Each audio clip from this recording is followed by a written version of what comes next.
Good morning, everybody. It's Monday, the 8th of June, and I've called this Dream Monday. Now, I was trying to think of things that are a wee bit more positive, particularly in light of everything that's happening around the world. I was looking to a few podcasts. Some people, no matter what they were seeing, there was so many comments against, so many comments for. It's really so difficult, and I personally really don't want to get embroiled in that in my daily live videos. I think suffice to say that I am sure that a dream that we all hold dear to us is, and we hope for, is world peace.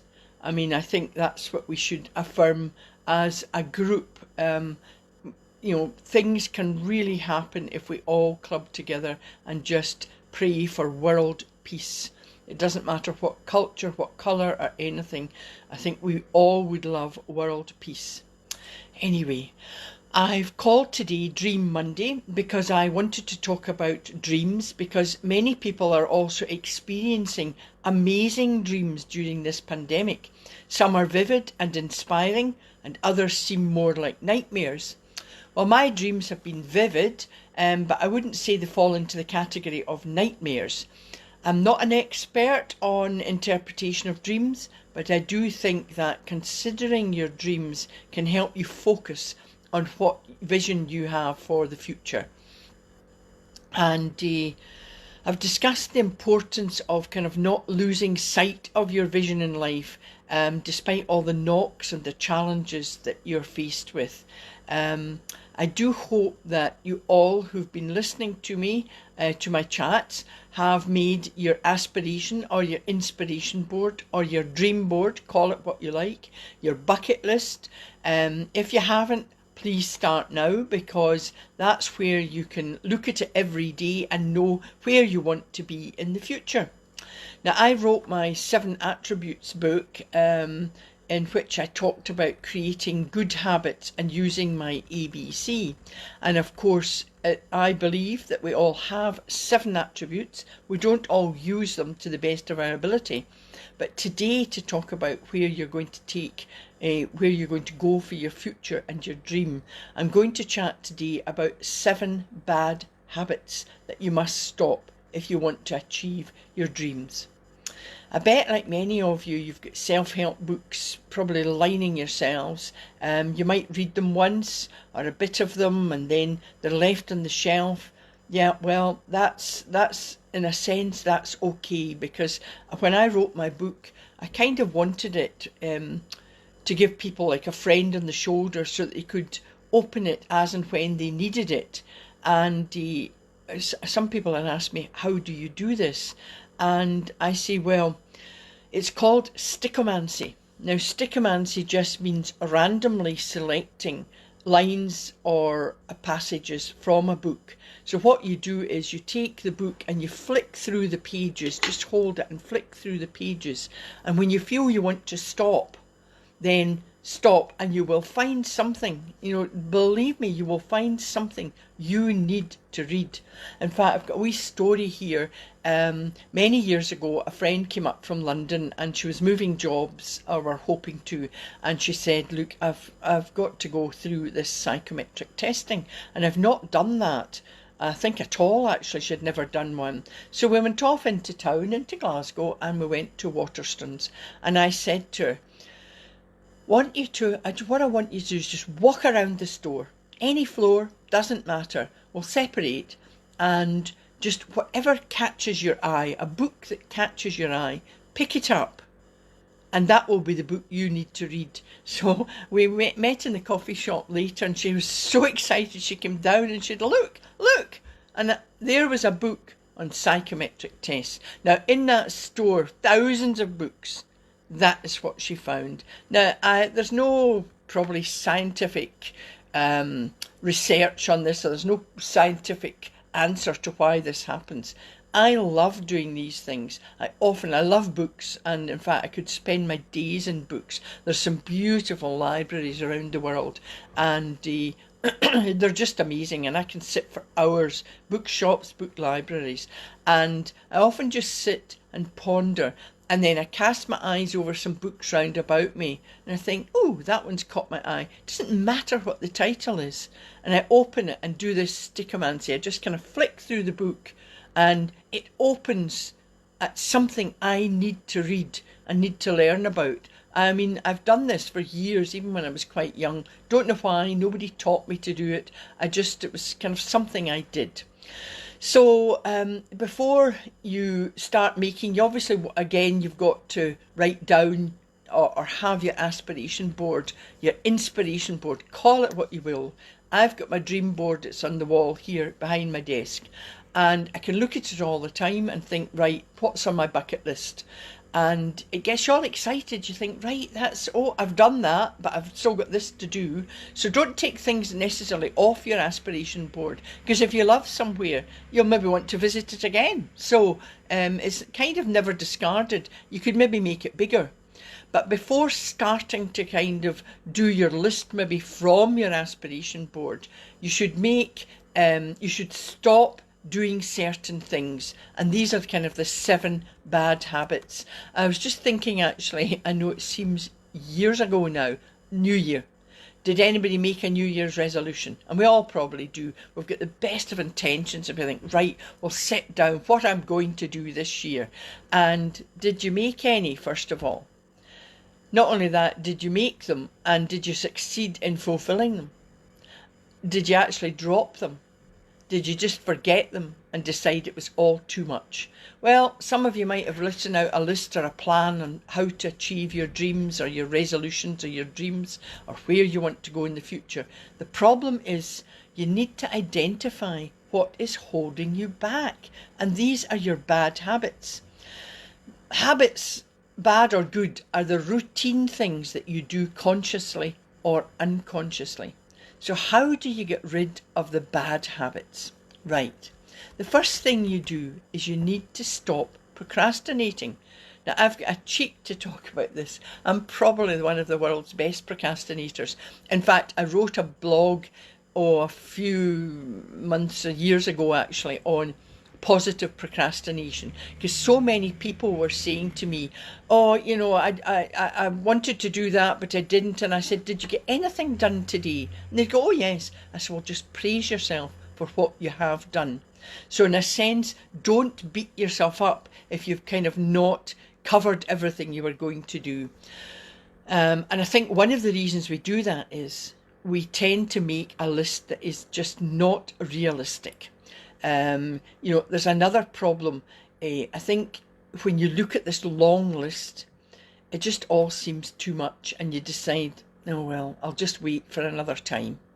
So what I suggest is, you can, list makers, I suppose on the shapes where we talked about ages ago, I'm the circle and the squiggle. So I'm maybe not a list maker, but I do make lists, and probably I do make lists that are too long. But in fact, I know that if I get 2 of the things done, I kind of almost do the stichomancy thing. I think, flip through the list and think, right, I'll do that and that. And by the time evening comes, I think, do you know what? Praise myself. I got that done. Forgive myself for not getting round to all the tasks. Focus on the positives and the productive thoughts. And I do that by using my ABC. And what I do is, another thing I think procrastinators do is you let things, you think, oh no, this is all too much. And we tend, and I've done it myself, sometimes you think, oh, that's too difficult. I'll do the easy jobs first. But in fact, it's probably better to try and focus on the difficult task. And sometimes we find that difficult task is actually not all that difficult at all. The next bad habit, you need to stop focusing on the future. Focus on the now. Now is the most important time because it's the only time that is important. So you start with an affirmation. You can just go a simple one. I concentrate on now. And then your B, remember your deep breathing. Absolutely vital for getting rid of all these negative thoughts and bad habits, because your deep breathing gives you time and space in the now, in the present moment. And it gives you energy and it calms you down, and you can focus on your tasks. And then the C, that's your creative imagination. Use your imagination to just imagine yourself in that present moment. Be aware of your body, of your mind. Concentrate on your strengths.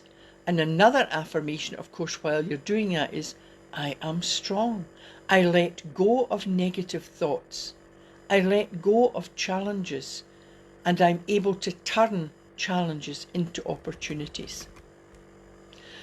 The next one is, don't have multiple goals. Well, in a sense, it's okay to have lots of goals on your aspiration board. But what we do is we tend to look at them all and think, oh, we'll never achieve any of that. So either you forget it or you try and do it all at once. So it's kind of, when you have a vision for the future, focus on one goal at a time. Remember, what's the Chinese proverb? A journey of 1,000 miles starts with one small step. So when you're looking at your tasks you have to do, look at each one and think, right, I could do that one, and support your dreams. Don't get distracted from them. But remember, you're human. Don't try to achieve everything at once, and just focus on what really matters. Another one is change your mindset. Again, it's a bit like focusing on one thing at a time. If you're somebody who's kind of all over the place and your head is so full of things, which mine can often be, that's the squiggle. I'm full of ideas and, oh, we could do this, we could do that, we could do the next thing. I need the triangle person to kind of say to me that these are all fantastic, but why don't we start with this one? I mean, I remember when my Mind Circles the website, and I thought, right, my passion is to help everybody anywhere to realise their true potential. And I was saying, oh, we could do this, we could do that. And I remember Walter, he's a real person, saying to me, right, let's just focus on one thing at a time. So he's maybe my triangle that helps me to do that. And of course, do you remember my advice on the FASA? FA is not our nasty F word. It means full attention, not SA, some attention. And I think we all do this. I mean, again, we're just human. But have you ever been, you're in the supermarket, you've maybe got a toddler with you and a pram with you, and you know you've got work to do at home, and you've got, what are we going to have for tea? I wonder if we're going to do that. Oh, I've got homework to do. And your mind's just going at 100 miles an hour.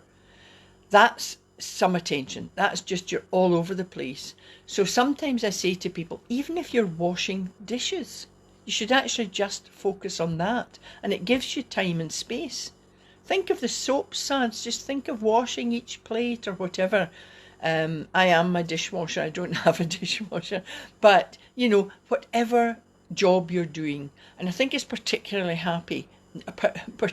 appropriate, actually, not what's happy as well, if you've got children and you focus, if you're helping them, focus on them. Don't kind of let your mind wander to wonder what we're going to have for tea. Just focus on that.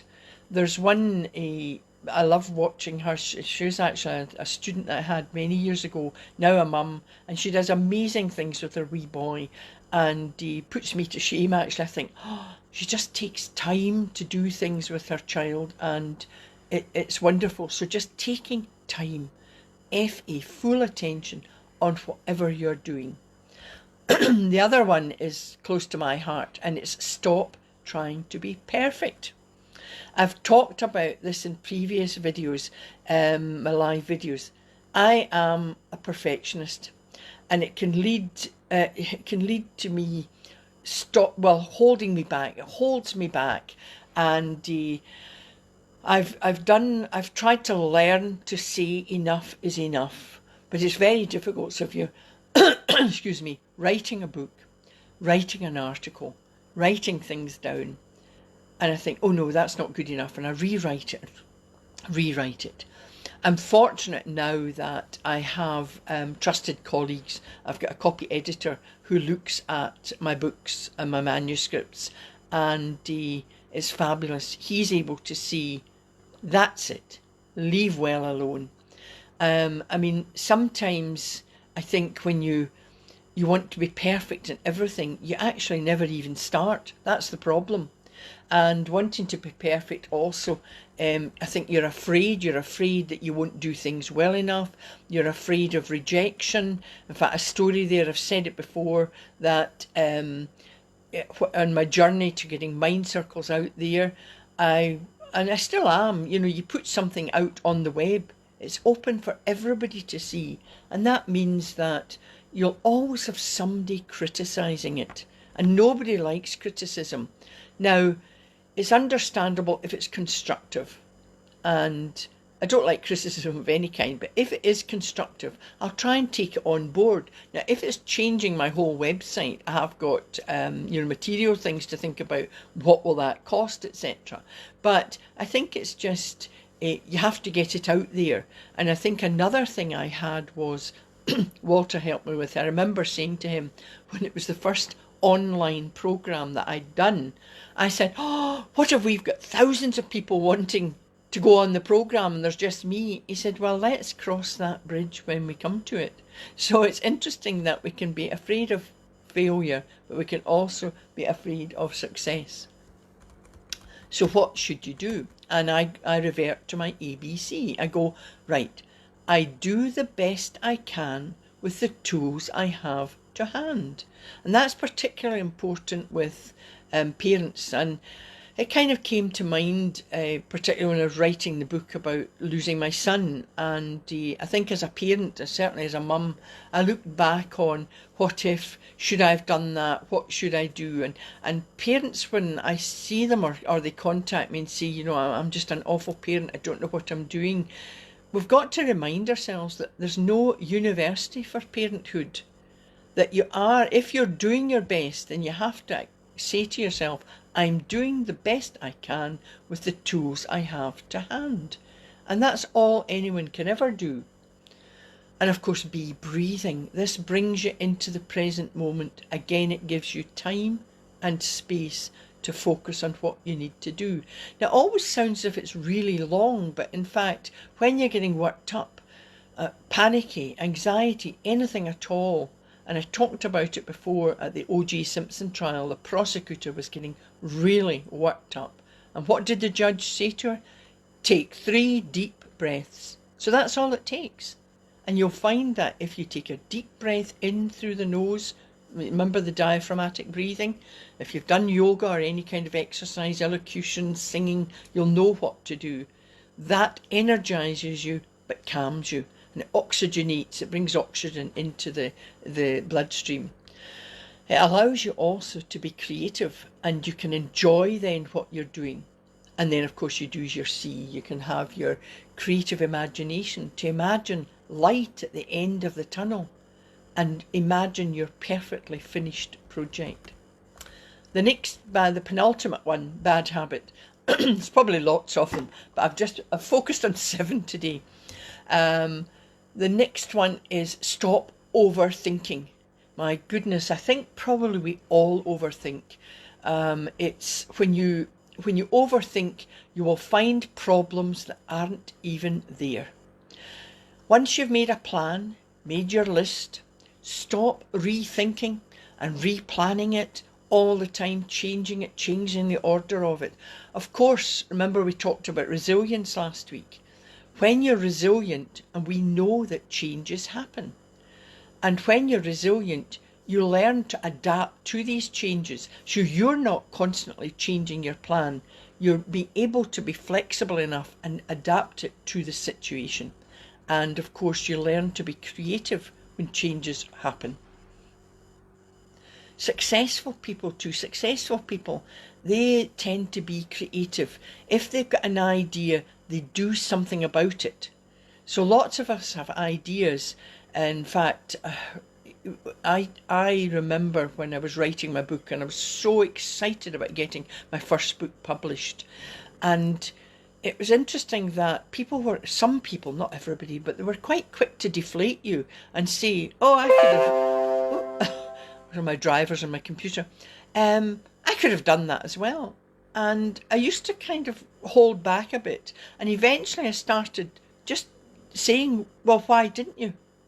Because there is a book in everybody. We can all have creative ideas, but the ones that are successful people are the ones that actually run with it. They take action, so don't wait and let worry and fear stop your dream. If you do that, then you're stopping yourself from living to the fullest potential. And once you take action, you'll learn to trust yourself, and you'll find yourself doing more and more creative things, or you'll find more innovative ways of actually doing something. So I hope people can resonate with some of this. And the last one is stop, a bit like the one where I said stop focusing on the future. Well, stop focusing on the past. It's just as bad as focusing on the future. Focus on the here and now.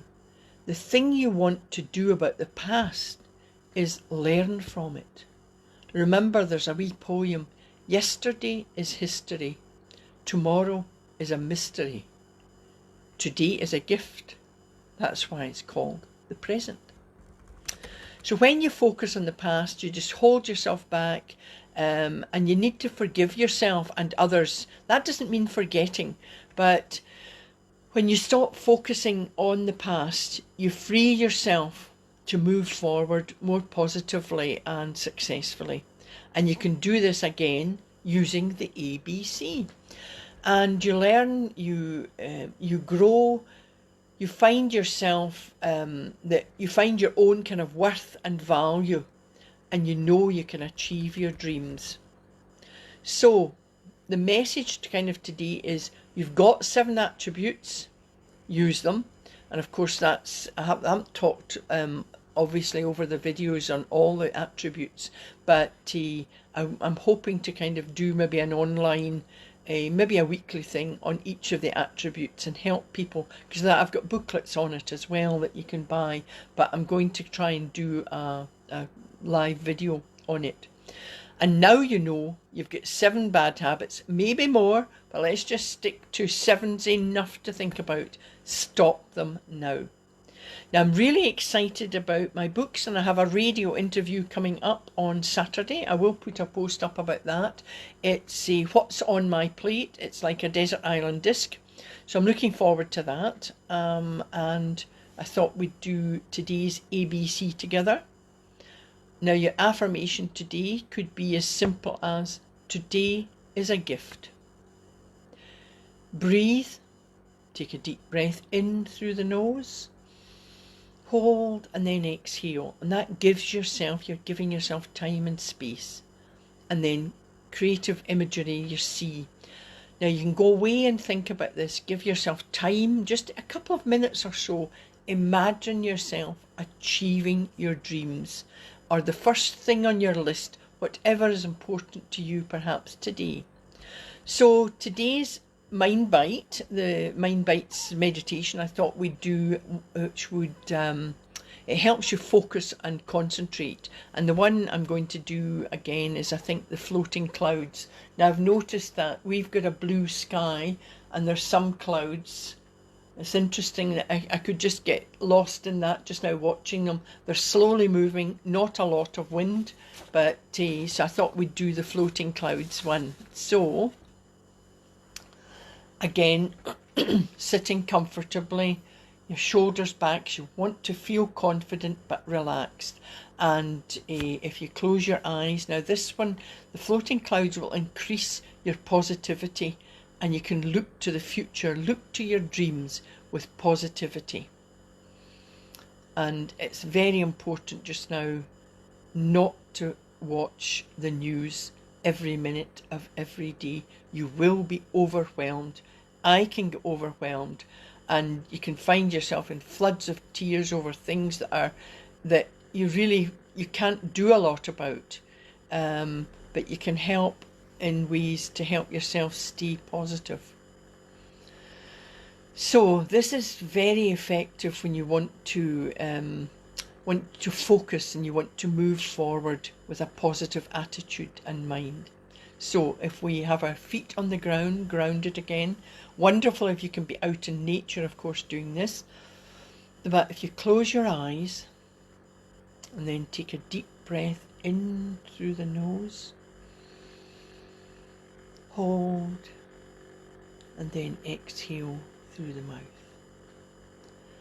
Now it's quite good if you can lie down. In fact, if you're out in nature or you're ever having a picnic and lying down, you can watch the sky and watch the clouds float by. So imagine just now that you are lying down. When you breathe in through your nose and exhale, you feel calm. You can say to yourself, I feel calm. I feel relaxed. Now look up at the sky. Look up the blue sky.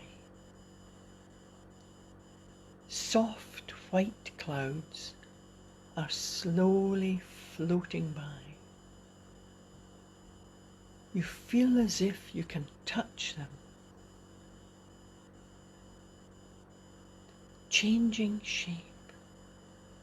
They continue to float by, soft and silent, changing shapes, soft, fluffy, wispy. You imagine anything you want. You feel calm. You feel positive and relaxed.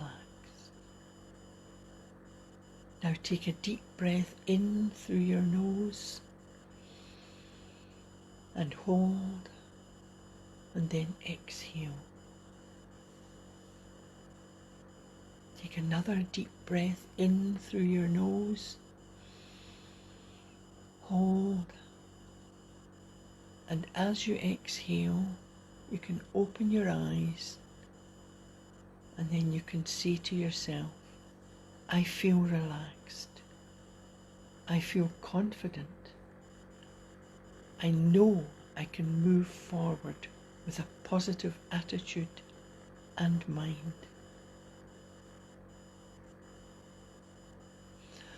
And then you can just shake your shoulders. That was quite a short one, but they're under 2 minutes. So really when people say, oh, I don't have time to do meditations, you can really do short ones, and it brings you into the now and will just set you up for the next stage of the day or whatever you're doing. So I hope you've enjoyed that. I'm going to do, what was I going to do? Laughter Wednesday. I'm trying to keep things on a lighter note here, because we do need laughter is the best medicine. So I hope you enjoyed today. Hope you've enjoyed that. Thank you very much for watching, everybody. And I like all the waves. Somebody said, it was interesting. I'm just watching the waves there, because somebody posted up that they do a wave at the end of a corporate meeting, you know, one of their company meetings. And they said, I've never left a meeting, a face-to-face meeting, waving at everybody. Maybe it's something we should do. And I've always give virtual hugs. Remember, you can hug yourself. If you're alone, lots of people are alone, you can hug yourself, feel your arms around you, feeling safe and secure. So virtual hugs to everybody, and till Wednesday, Laughter Wednesday. Have a fabulous day.